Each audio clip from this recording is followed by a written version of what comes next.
Donald Trump has found another pressure point in his trade strategy, and this time it cuts directly into the soil beneath American farms. Canadian potash, the fertilizer that quietly sustains crop yields across the United States, has suddenly become the next target in Washington's tariff rhetoric. And while the threat is framed as a show of strength, the reality beneath it tells a very different story.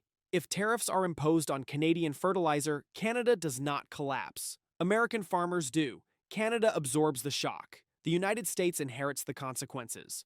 During a recent exchange with reporters, Trump floated the idea of imposing what he described as severe tariffs on fertilizer imports, singling out Canada as a major source.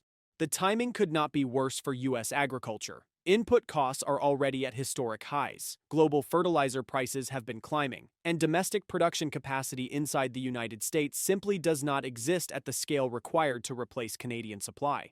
This is not a dispute over steel or aluminum. This is a confrontation with geology. According to Reuters, roughly 80% of America's potash imports come from Canada. That single number reveals the depth of the dependency. Canada is not a secondary supplier. It is the backbone of the system. Saskatchewan alone produces more potash than any region on Earth, and that dominance is not accidental. It is the result of decades of investment, infrastructure planning, and regulatory stability that transformed potash into a strategic national asset. When Washington threatens tariffs, it is not squeezing a rival, it is pulling on its own supply chain. The logic behind the tariff threat assumes something that does not exist, a dormant American potash industry waiting to be revived. There is no switch to flip. No quick mine to open. Fertilizer production depends on unique geological formations, and Canada has them. The United States does not. Raising tariffs does nothing to change that reality. It only raises prices. For American farmers, those price increases are immediate and unforgiving. Fertilizer accounts for roughly 20% of the cost structure of a typical corn operation. Potash is essential for soil fertility and crop yields. Without it, production drops. If tariffs drive prices higher, farmers pay more before a single seed goes into the ground. Agricultural economists in the Midwest have already warned that a tariff could push costs up by more than $100 per ton.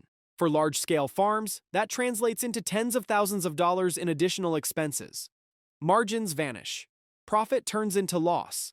This is not theoretical. During the previous trade war with China, soybean farmers watched export markets collapse and relied on federal bailouts to survive. Now, the same administration is considering a move that would raise the cost of the fertilizer those farmers depend on. The U.S. government has already announced billions in farm relief to offset trade-related damage. A potash tariff would only expand that bill. The irony is unavoidable. A policy meant to project strength would require taxpayers to subsidize its fallout. While Washington debates tariffs, Ottawa is moving in the opposite direction.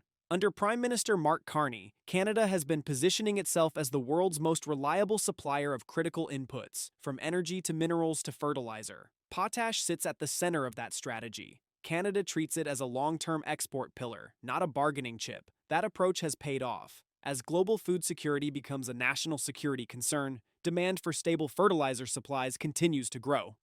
If the United States makes Canadian potash more expensive for itself, Canada does not lose buyers. It redirects shipments. India, Brazil, Southeast Asia, and parts of Europe are actively seeking secure fertilizer contracts. A tariff does not weaken Canada's influence. It expands it. The United States would simply be stepping aside while others step forward. There is also a political risk that Washington cannot ignore. Trump's strongest support comes from rural America.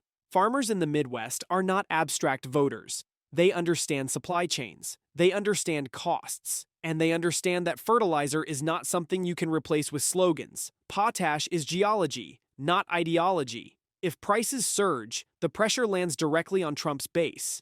The images that follow would not be factories reopening. They would be farmers explaining why another season has become financially impossible.